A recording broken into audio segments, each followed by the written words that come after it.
Hi, I'm Brett Bell with Encore Mobile DJs. As you can see there, our logo. Reason why I'm talking to you today, I wanted to put together a video to talk about one part of the DJ trade for weddings, which is acting as the master of ceremony. Now, one thing that people don't realize that DJs do is we really keep the wedding flowing and on track. We do this by acting as a master of ceremony. So what I do is I sit down with the brides and grooms in advance and I really get an idea of their timeline and how they want the event to flow. And then I really work throughout the beginning to keep the event on pace and move into the entertainment so that everything flows seamlessly. So just to give you an idea, I'm going to talk today about just kind of a standard event flow and what that looks like for a wedding. Obviously, the beginning of the event is the bride and groom get married. They have their wedding ceremony, and I definitely do DJ and do sound for a lot of wedding ceremonies, but I'm not going to go into that in a major way today. But we'll talk about the reception. So typically after the ceremony is over, bride and groom will be taking pictures, or at least get a few more pictures done. And then I typically like to kick off with what is called the grand entrance. The grand entrance is just the announcement of the bridal party. Then into the bride and groom, we play special music in the background and make really big production out of it.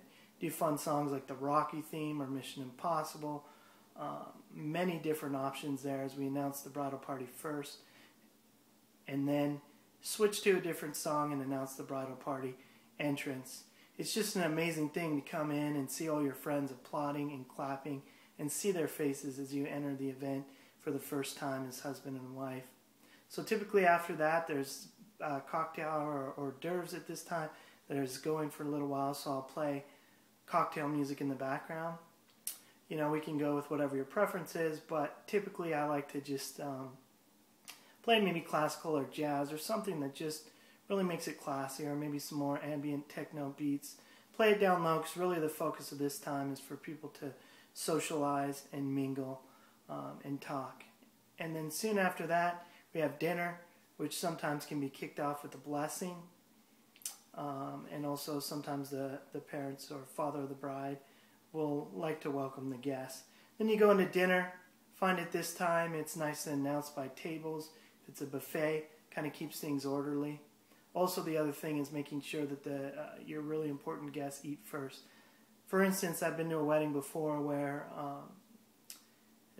there was no announcement made and everybody just went to the buffet at the same time. The parents were out of the room, and actually the parents were the people that were picking up the check for the event. And once they came back in, all the food was gone. So they paid tens of thousands of dollars for this wedding and weren't even able to eat the food that they paid for. So it's important to do it in an orderly fashion.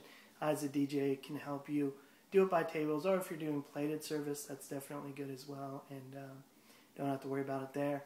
And then we progress after that right into the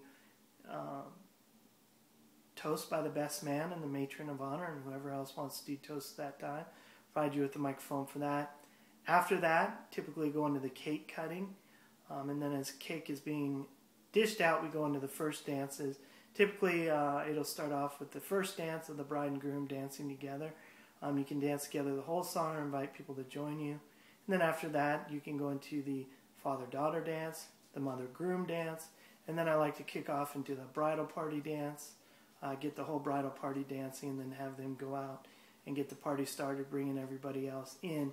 Definitely set the expectation with your bridal party that they're very important, and if they dance all night, everybody else is going to dance all night. Then after that, we just go into the music portion where we play music all night, do some icebreaker activities to get people to the dance floor and dancing. And then the final thing at the end of the night, you can do a send-off dance, or you can go outside. People line up with sparklers or bubbles or whatever and do a send-off song. You can pick whatever song you want and then go and do your big wedding send-off.